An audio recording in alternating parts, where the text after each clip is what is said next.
to our webinar today, OTTO, the secret to making plans happen.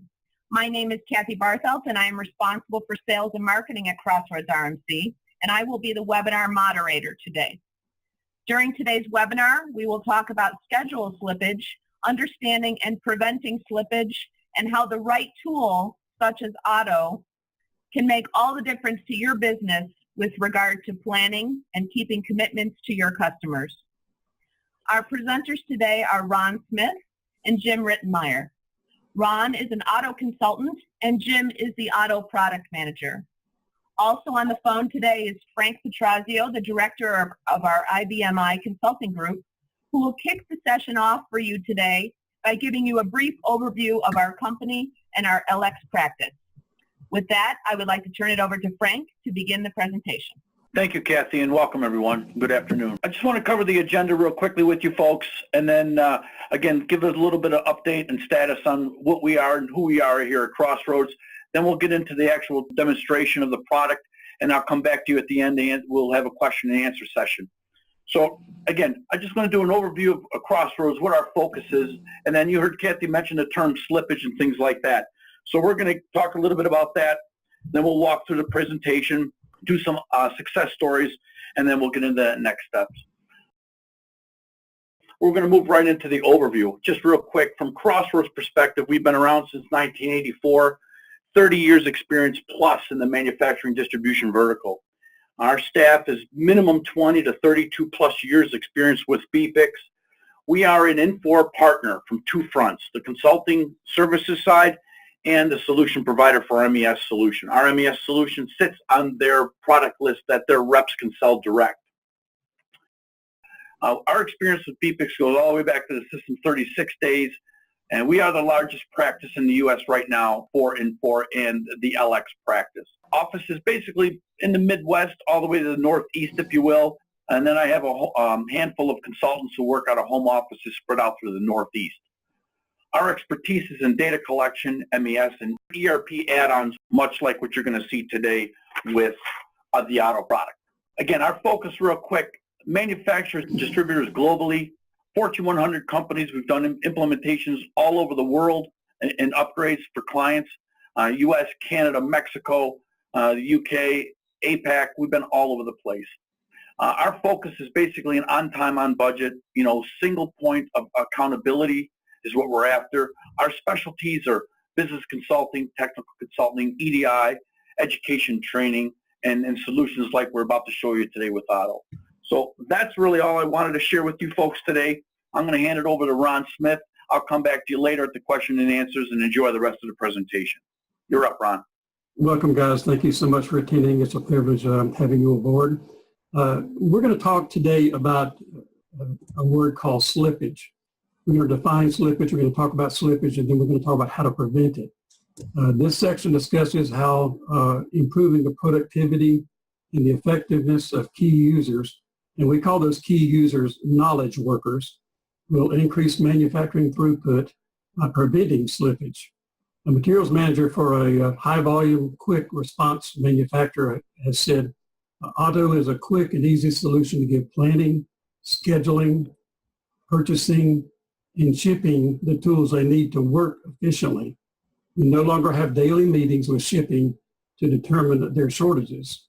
We schedule orders quickly, and research time to determine material availability has been greatly reduced. All this, and they have one less person in the department. The beginning point is something a material manager said about planning. We're going to start with planning because OTTO is not planning, OTTO is execution. We want to talk about planning just a little bit. The materials manager said, just because something is planned does not mean it's going to happen. The dictionary defines slippage as failure to meet a standard or a deadline.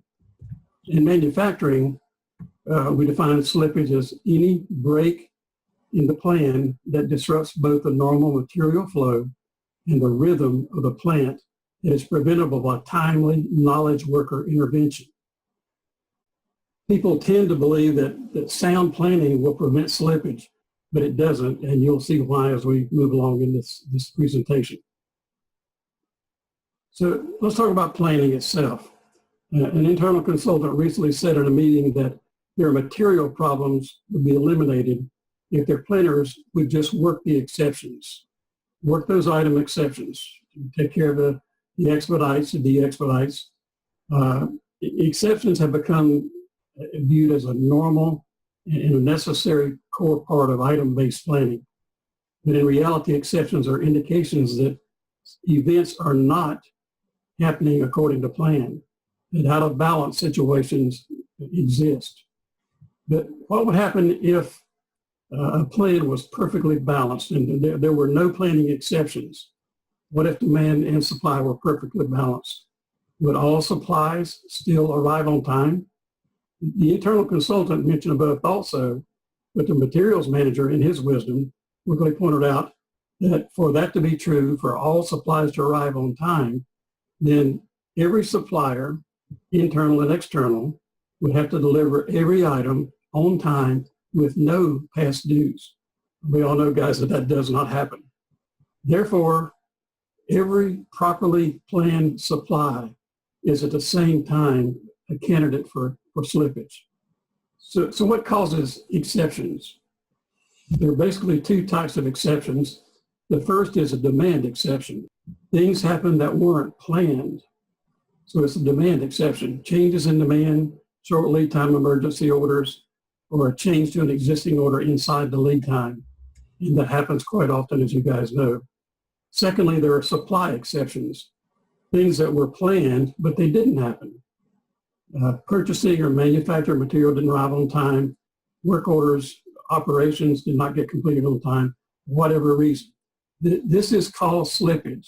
It is lack of control of those demand and supply exceptions. But we know that change is going to happen, but change is a well-recognized enemy of planning. When things change, it causes an upheaval in the system. But slippage is an unrecognized enemy of planning, unrecognized being the key word here. Unrecognized slippages cause surprises and delays. And that's what we don't like in our execution system. How do we catch slippage? How do we identify slippage? Item-based planning does not catch slippage until it's too late. It happens only after an event is past the due date. Planning tools are all due date driven. You don't know you're in trouble until you're one day past the due date, and that's too late. Assume that you're going to have an important meeting, you're hosting an important meeting. Major customers or corporate customers, users of supply conference, something like that. It'll be held in 30 days. You hold a meeting to plan the meeting. You talk about the location, the times, the room setup, the seating arrangement, the agenda, the speakers, the content, and of course the food, as well as airport pickups, hotels, preferred hotels. So it's now planned and everybody understands what they're supposed to do. Would you then just show up the day of the meeting and hope everything has gone right? And that's exactly what planning does. Planning, and guys, I'm not a negative toward MRP. I believe MRP has its place and you need to plan. But when it creates a plan, it creates something based on due dates. But the follow-up and the tracking of items, of events and happenings needs to happen in order to make that plan a reality. So would you just show up the day of the meeting and assume that everything happened? Or would you hold interim meetings, progress meetings, to make sure that things were on schedule? And if they're not on schedule, what do we have to do to make it become on schedule? And this is what OTTO does. OTTO does it with what we call critical event predictive analysis. We try to get ahead of the due date and give you predictions of what may happen, potential delays. So that is what OTTO is all about, basically, in a word. There appears to be an implicit assumption that if you're planning effectively, then this eliminates the need for any progress meetings or interim meetings. But that's not the case. So how do we work the plan? There's some old adages about working a plan, and they're very true. Failure to plan is planning to fail. And you must plan the work and work the plan. We've all heard this, but there's a distinct difference between planning the work and working the plan. And it's obvious, and we all know it, that a plan does not work itself. You've got to stay on top of a plan. That's the reason we have project managers, because they have to stay in tune with every event, every happening, resources, time, delays, and everything. So a plan cannot work itself. So what does it mean to actually work a plan? Working the plan is all of those behind the scenes activities that planners, schedulers, buyers, material managers, production supervisors, shipping people do to ensure resources, the correct resources, are correctly coordinated and deployed to meet the current commitments. It's all about making the plan happen. It's a lack of an effective method to work the plan that causes slippage. So it's not that you don't have a plan, it's just that things change and you cannot react to those changes in the plan. It's a lack of the mechanism to work the plan that causes slippage to happen. And that's why project reviews are separate from project planning. Project reviews are to monitor the key tasks to ensure that they're on schedule, or if they're not, how do we get them back on schedule? So if potential slippage is detected and prevented, then bottlenecks are created. And not only will current plans not be met, but the near-term on-schedule plans will unexpectedly encounter those bottlenecks and also suffer slippage. It's said that the problems seem to run downhill. And we've all heard it, stuff happens and then it gets worse. Not controlling the slippages and the things that we should be in control of allows slippage to happen and allows incidental problems to come up. So let's talk about, and we call this Kathy's in basket. Why is understanding and preventing slippage so important? And I know it's a new term to you guys. We've lived this term several years and we understand what this is about. Kathy is a planner or a scheduler or a buyer or production supervisor. Her day starts and there's nothing in her in basket. And we know that's probably an invalid assumption because if you look at Kathy's in basket, it's already full. But for today's example, let's talk about it being an empty in basket. And then the line starts to form. The young man comes in and he makes a priority request to Kathy. It's the first thing on her to-do list. And she says she'll get right on it. It's superseded by other high priority requests. It seems that all of these requests end up becoming priority one. If you ask somebody how important is it, it says the most important thing that's going on, and everybody believes theirs is. This continues until her manager tells her he's on the phone with a key supplier, plant manager, or their oldest or newest or best customer with an urgent change to an order. How often in a day do you hear that? Later, the young man returns to get his answer, and at first, Kathy looks at him very blankly with a deer in the headlights type of look and says, some other stuff came up that I had to take care of. So goes Kathy's day. Does this scenario sound familiar in your company? I'm sure it does. We've seen this in most of the companies that we work with, and that's what OTTO is all about, identifying and preventing slippage. The slippage is not new. It's been around forever. When customer delivery lead times were longer, users did manual slippage control. It was very informal, very manual, and it was used to detect and prevent slippage. And it worked pretty well, although it wasn't really recognized that it was even happening. It's a manual process. Manual data chasing to find the potential problems, following up with suppliers, internal and external, to confirm some dates, communicate with colleagues to coordinate activities and determine alternatives to overcome any current constraints caused by the changes, and then feedback to internal customers in the event that the dates are going to be missed, and ultimately feedback to the customers saying, I'm sorry, we're going to miss your order. So we don't want that to happen. But it seems that nowadays, with shorter lead times and staff reductions and all the pressures we have to move faster, be more agile, users just don't have the time to detect and prevent slippage. Planning is really a statement of intentions and does not really make things happen. But people and processes make things happen. The acceleration that we have today is putting tremendous pressure on those key users that we have. Not only are they struggling to meet the daily commitments and relying on sometimes brute force or sometimes best luck solutions to get the job done, But sometimes the people, can actually become unrecognized production constraints. So sometimes the people, not the machines, not the materials, become the constraints because they don't have time to work on what they need to be working on. And it's compounded by the fact that there are usually multiple key users involved in problem determination and prevention and solution. It's also complicated by the fact that we have communications and coordination and time involved. And it's also another impact here is the resolution of one problem does not indicate the impact of the resolution on the problem or other critical events. Again, if we make one change, it seems to cascade down through and impact other situations that come up. Here's an example of the challenge that's facing users in today's fast-paced environment. It's a very simple example, and it shows the unseen ripple effect that results from slippage. In the middle of the week, the total demand for next week, we're talking about next week now, is 40. Here's one machine, runs one shift, and ignoring efficiencies, that means that 8 hours a day is available for work. The demand for 40 will be met by producing 8 per day, and it's a balanced plan. Everything looks really good. So Monday comes, and the material has not arrived. Tuesday comes, and the material arrives in the late afternoon. That means that we have 40 hours worth of demand, but only 24 hours of capacity. So we say that this is a capacity problem, but is it really a capacity problem, or is it a material availability problem? And could planning have prevented it?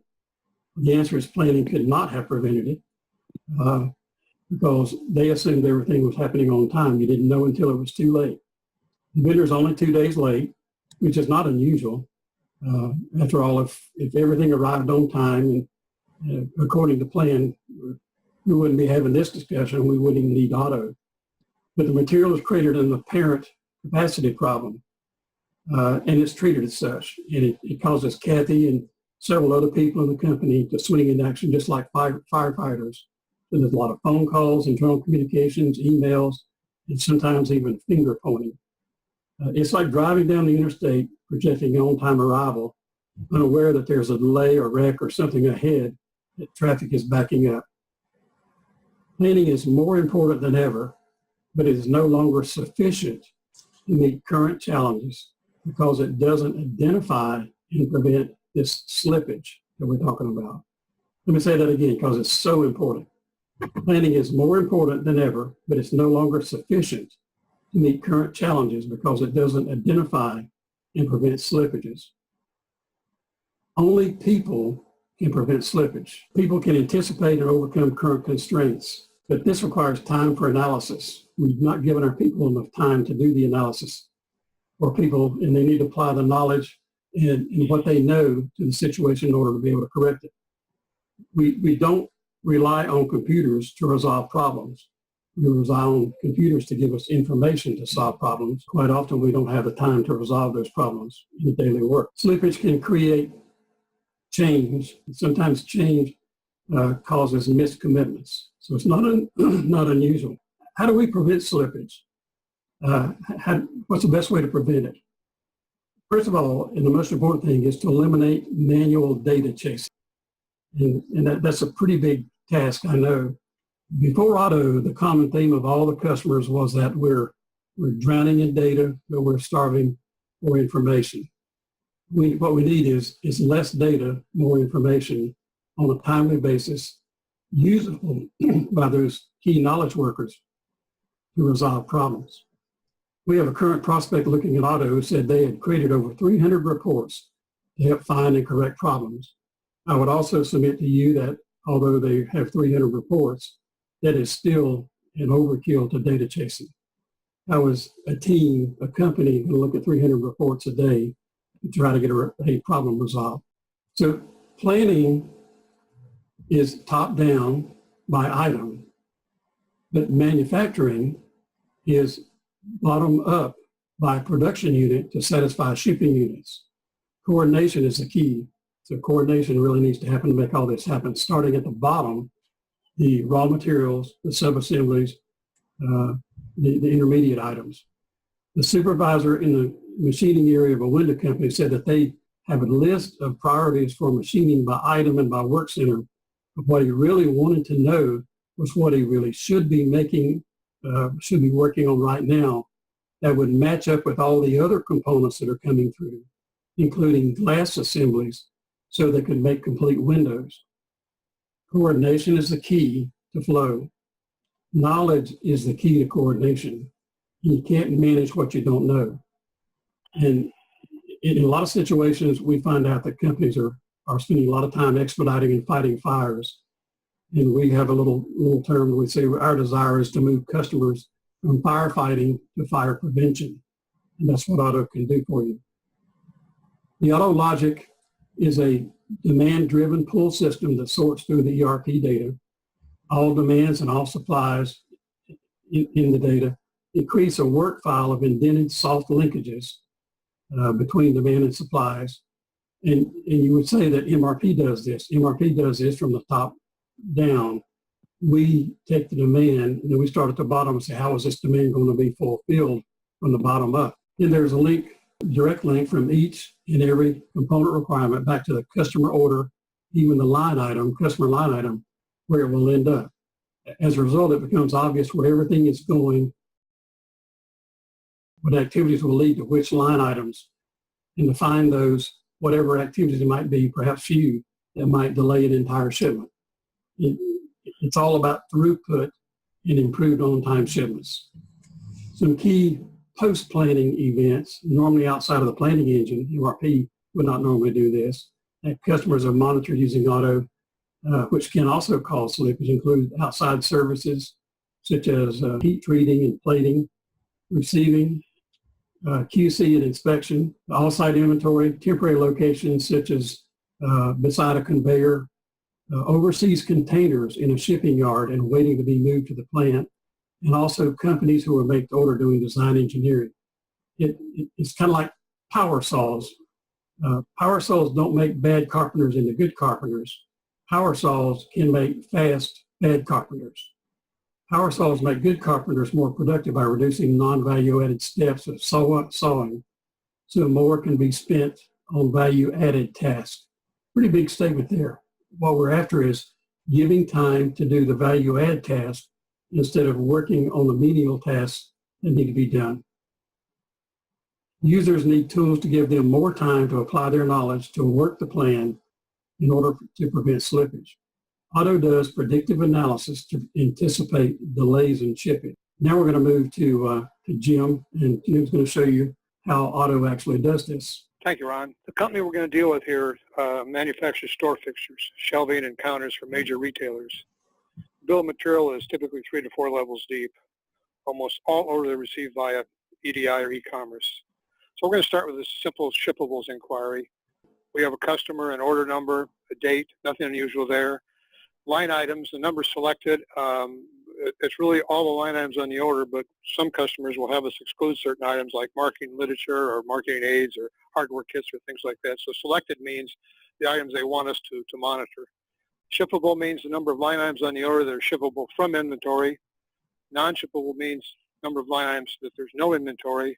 And partial means there's some. For example, in this order, there's 2 items, 1 shippable, 1 is partial. That means there is at least 1, but less than the total quantity required. They have a lot of orders, but they have one huge order. On 11/21, today's 11/10, on 11/21, they have an order with 731 separate line items. That's a lot of line items. As you can imagine, this gets management's attention. They frequently ask the status. So imagine how you can do status updates with a typical system with 731 line items. Well, we quickly eliminate the 706 that aren't problems, that are in inventory, and production doesn't have to worry about. So production needs to be concerned about 25 line items. So this is a potential order delay for this order. We're only going to have 25 level 1s on here for the 25 line items that have a potential delay. As Ron explained, the OTTO logic creates a work file of indented soft linkages between demands and supplies. In simplest terms, it automates what a user would do manually to accomplish this. Find an item, find the inventory, there's not enough inventory, get the supply, find the components, and work your way down through all the line items. Here's the supply orders we find. OTTO tells you whether it's manufacturer purchase. We interrogate the host ERP system for their coding and translate into an MRP. There's an order type, which is an NO for auto need order, which is similar to an MRP planned order except no lot sizing.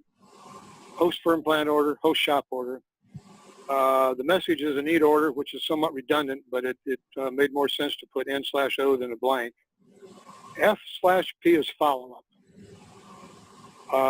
Follow-up is on or ahead of schedule. So we have a firm plan follow-up and a shop order follow-up.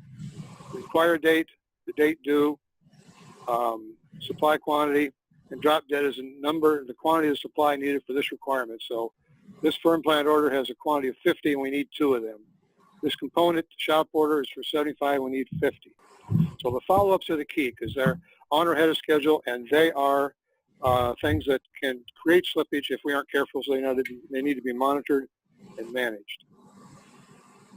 So in this case, we create a need order for 2. There are no level 2 items. That means we have interrogated the components and we have enough so we can release the production order. This item actually needs 10. So in order to satisfy the 10, we're going to have this shop order. All 5 of the shop order are going to be applied to the 10, and we have to have a need order for 5. So what OTTO does is it reads the component file, which is the FMA file in BPIX or LX, and either there's enough inventory or they've been issued or a combination. So we're not going to display the component because there's no problem. We're not going to tell you what is not a problem. The second item has some potential delays, but they're all on schedule. If we come down here and look at the schedule for the message, there are no expedite messages, so everything's on schedule, but they're all candidates for slippage. We'll take a closer look at the purchased items. So there are 4 purchased items. This item is required 2 different places. It has 2 different parents. So they're follow-ups. POs are follow-ups. So today's the 10th. It's required in the 14th. It's due in the 12th. So as long as it makes it by the 14th, we're okay. We do not care if it comes in early. Again, early. This one is perfectly aligned. It's required in the 12th. It's due in the 12th. But again, we got to monitor and make sure it comes in on time. But one thing that's really interesting about this order is this purchase item has fallen through the cracks. There's no PO for it. So OTTO detects this and says you need to release an order for 2. It's required the 12th. It's due the 12th. So somebody will look at this and probably know the vendor well enough to know whether they can do it in 2 days or not. If they can't do it in 2 days, they know that they're going to be short 2, so they can go back up and say if they're going to get 3 out of this 5, and they can tell customer service master scheduler or whoever, that materials manager perhaps, that they're going to get 8 out of that 10. So we know on November 10th whether we're going to be able to meet these 2 or not, and if we aren't, we can plan to how we're going to handle that. Do we in fact go ahead and tell the customer now and ask them if they want to ship 8 or not, so we can find it out. So a user can find this in a matter of minutes. So what we're doing, as Ron pointed out, is we're eliminating the manual data chasing, so users have time to apply their knowledge and make plans happen. Now, this was one order for 731 line items, which is much larger than most customers will ever have. So most of our customers don't really do a potential order delay on a single order. They'll do it on a group of orders. In this case, they might have done it for customer 4609. They want to see all orders explode for 4609. One high volume quick response customer, every morning they explode all orders that came in yesterday afternoon. And right about now, today, they'd be exploding everything that came in this morning because they want to get a quick handle on the latest EDI wave and what the impact is. Can they easily absorb it into the current plan and the current schedule, or do they need to make some short-term changes? However, one thing all of our customers have in common is during the auto generation, they explode all orders well into the future, maybe 90, 120 days, because they want to see 3 reports every morning and perhaps twice a day. First, they want to see a purchasing report with all drop dead quantities for the next 10 days so they can do follow-up, because they're trying to get out into days 5, 6, and 7 and get into prevention mode. They want the same thing for manufacturing to see the next 10 days. And then finally, a very subtle report is an explosion for the near term, maybe the next 5, 8, 10, 12 days, where they can see everything exploded like this so they can get an indented view by production unit. So the people in production can see exactly what needs to be done to meet this, as Ron talked about, so they can coordinate. So the morning meeting becomes a matter of coordinating the short-term priorities. So that's a quick view of the under the hood of the mechanics. Back to Ron. Okay, thank you, Jim. Let's talk about another thing that OTTO was about. It's about establishing effectiveness. not just tasks, not just work, but effectiveness, how to work together. A rowing team isn't about individual efficiency because the overall boat speed does not depend upon individual efficiency. It would be reduced if everybody rowed at their fastest pace because some of us are slower rowers than others. The primary purpose of the coxswain is to shout a cadence so that the rhythm is maintained and so we can minimize any drag. Maximum speed is achieved by coordinated effort. First of all, we need tools to eliminate manual data chasing. That's been our theme, and that's the theme of OTTO all the way through.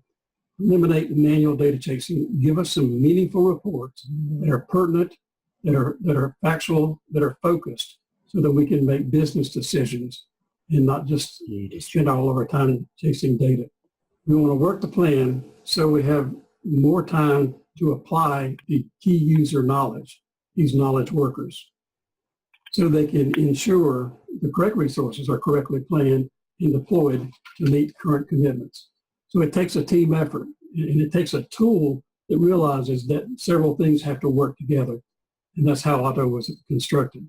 So what are some typical benefits of OTTO? When we talk about this, sometimes people often think that OTTO is just a query tool, but it's really a prevention methodology that does some predictive analysis to identify and help correct potential delays. Delays in materials, delays in the work center, machine usage, any of it being delays in shipments. Now, this is explained best by our customers in some of their own words.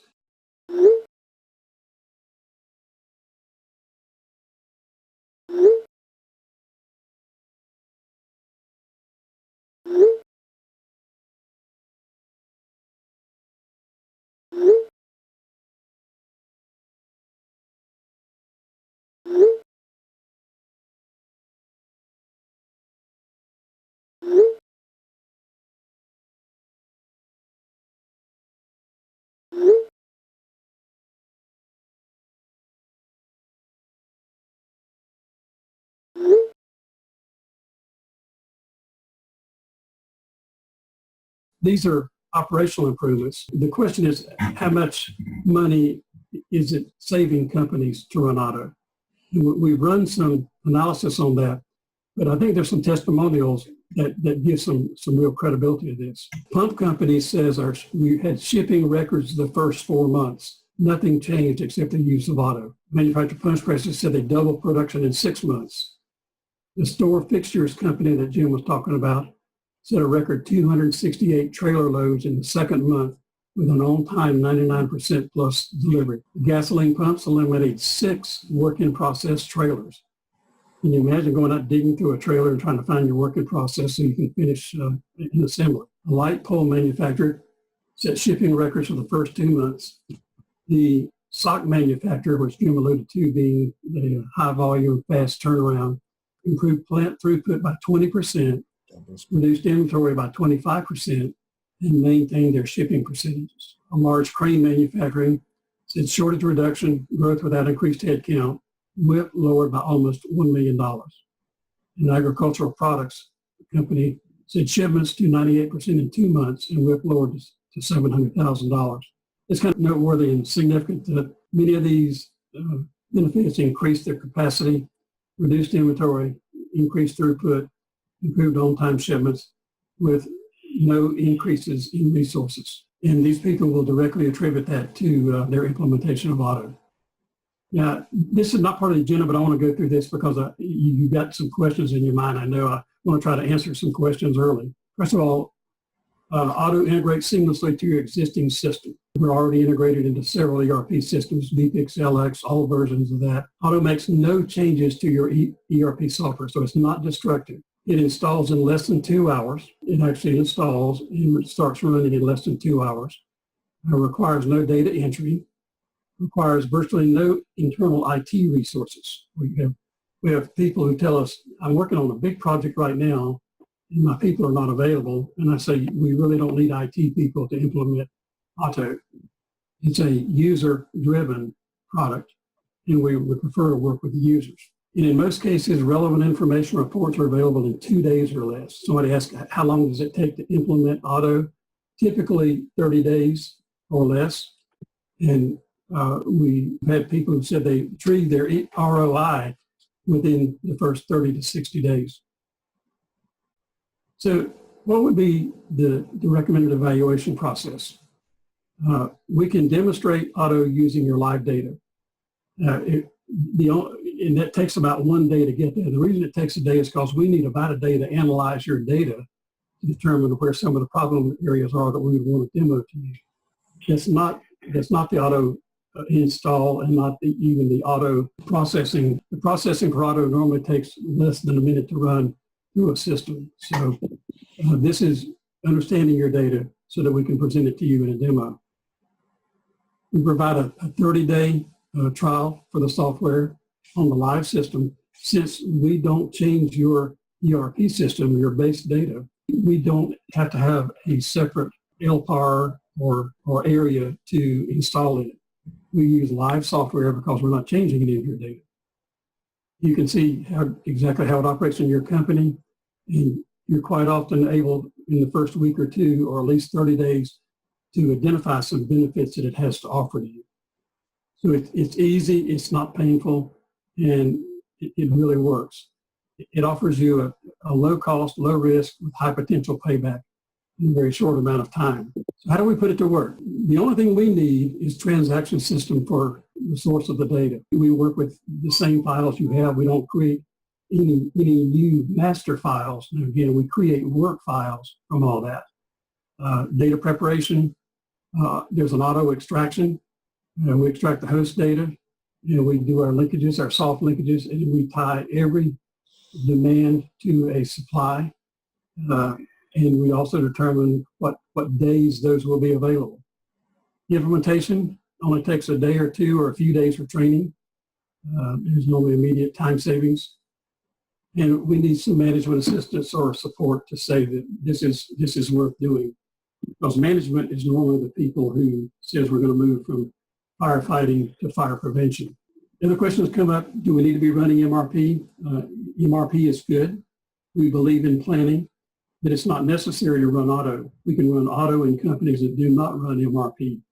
Now, again, their plans are suffering, but we're not about planning. We're about an execution system. OTTO can help even identify what data needs to be changed or cleaned up. I had a client tell me, he said, our data is terrible. Our inventory accuracy is bad. We can highlight some things that need to be done with the data. And OTTO helps you move from firefighting to fire prevention. And that's all I had. And I think, Frank, you wanted to field any questions that you may have. Sure. Thank you, Ron, and thank you, Jim. I'm back again, folks. Just at that point, that kind of wraps up the presentation for today. We'll just open it up for any questions. Remind you folks you're on mute, so unmute yourselves and ask any questions that you'd like. You can ask out loud, or if you want to send them through chat, that's fine as well. So we'll take any questions that you have.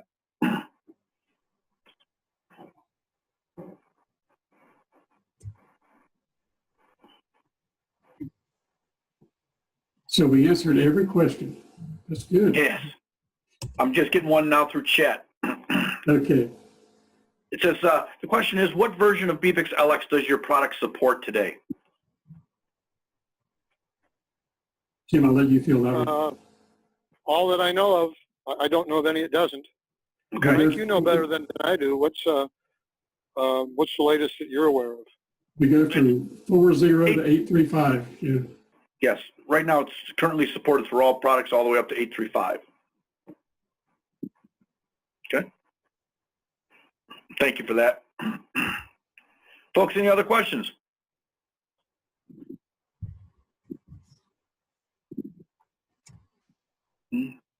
Another chat coming in. Hold on. Okay. Question is, Jim, how much do we really need to change our processes in order to make OTTO work? OTTO automates what users are currently attempting to do manually. So the answer is you don't need to change any processes. Over time, you may find that you want to, but there is no need to change any current processes. Okay. Thank you. Folks, anything else?